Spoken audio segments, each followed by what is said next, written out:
Tuturuan ko kayo paano maglaro ng chess. Ito yung basic ng chess. Meron tayong layunin. Una, malalaman ang pangalan ng pyesa sa chess, matuto sa pag-setup ng chessboard, at matuto sa galaw ng bawat pyesa ng chess. Ang chessboard ay binubuo ng file at rank. Yung letrang A, B, C, D, E, yun yung mga file or tinatawag na A file, B file, C file, D file. At ang yung numbers naman from 1 to 8, tinatawag yung rank. Rank 1, rank 2, rank 3, and so on hanggang sa rank 8.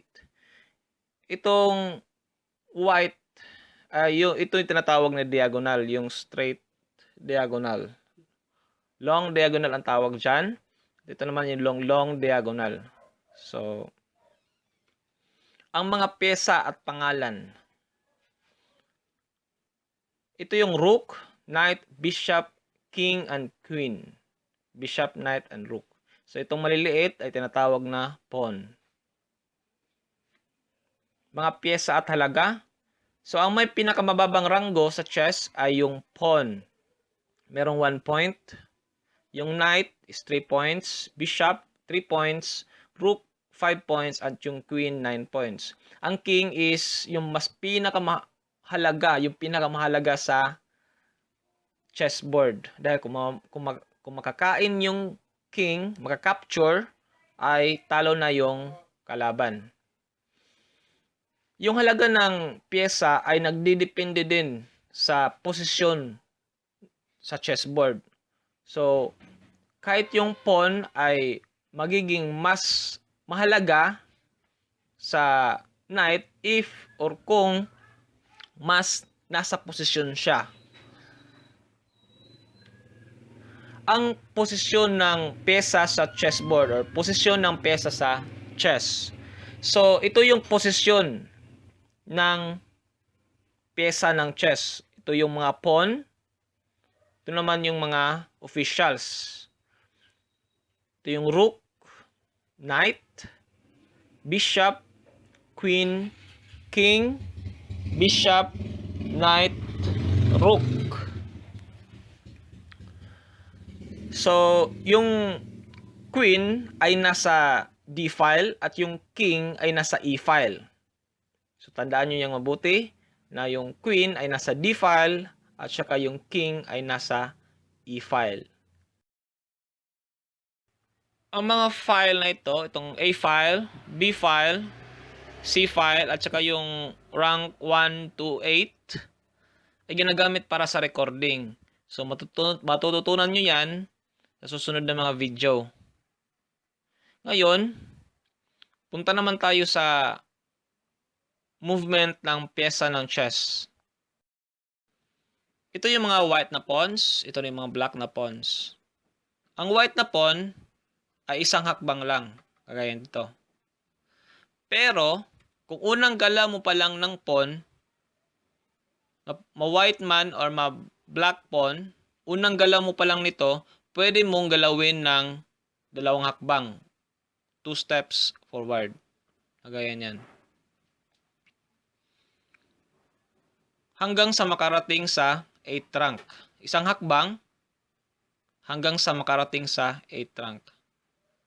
So, hindi na pwedeng gumalaw ng dalawang hakbang ang pawn pag nandito na sa 4th rank. Ang kain naman ng pawn is 1 step in diagonal. Kagaya nito. Ganito or ganito. For example, may kalaban dito. Ginalaw dyan. So, pwedeng kainin ng white na pawn yung black na pawn. So, ganyan yan. So, another, for example, meron ding kalaban dito. So, pwedeng kainin or i-capture ng white na pawn yung black. Ganyan yan. Hanggang sa makarating sa 8th rank. Nag-iisang hakbang hanggang sa makarating sa 8th rank at ma-promote bilang isang queen or anong official na gusto mo. Ang galaw ng king. Ang king ay maaari lang pumunta sa isang square, isang hakbang lang. So, kung nakikita nyo itong arrow, dito lang pwede pumunta ang king. So, kung gumalaw na siya dito, pagkatapos ng tira niya, galaw na naman siya dito. Isang hakbang lang. Pwede dito, pwede dito. So, kung nakikita nyo yung arrow, pwede siyang kahit anong direction, basta isang hakbang lang. Yung kanyang capture naman or kain, sa isang hakbang lang din. So, kung ka-capture siya, dito, dito, so, paras lang ng kanyang direksyon ng paggalaw. Ang galaw ng queen. Ang queen ay maaring humakbang, kahit maaring humakbang sa isa, dalawa, tatlo. Pwedeng gumalaw horizontally or vertically or diagonally. So, magkaparas lang yung kain niya. Yung kain niya ay pwede siyang kumain horizontally, vertically, and diagonally.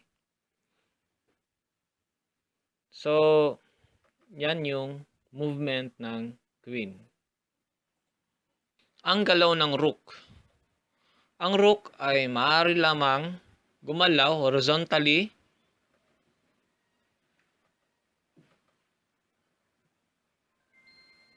or vertically.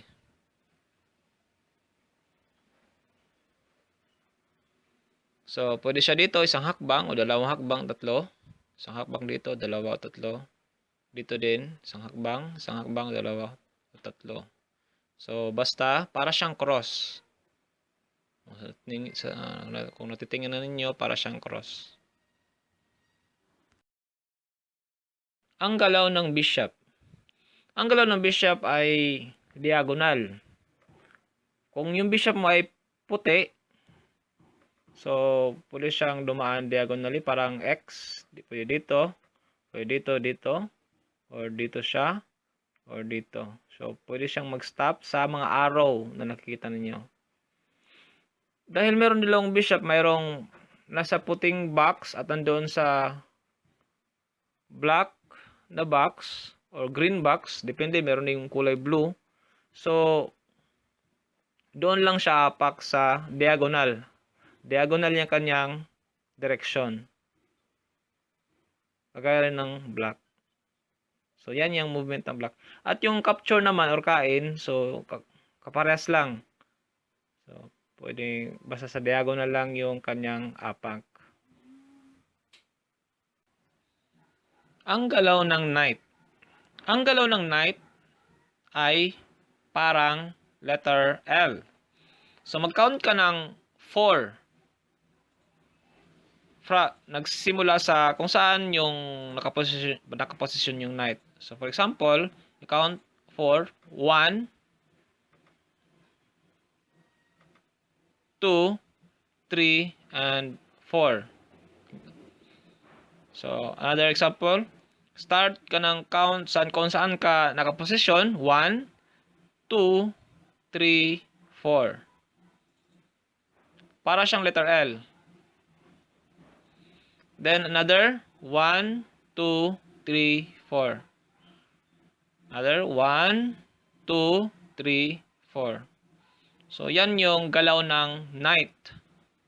Ang knight ay pwedeng dumaan kahit merong mga kalaban or kakampi.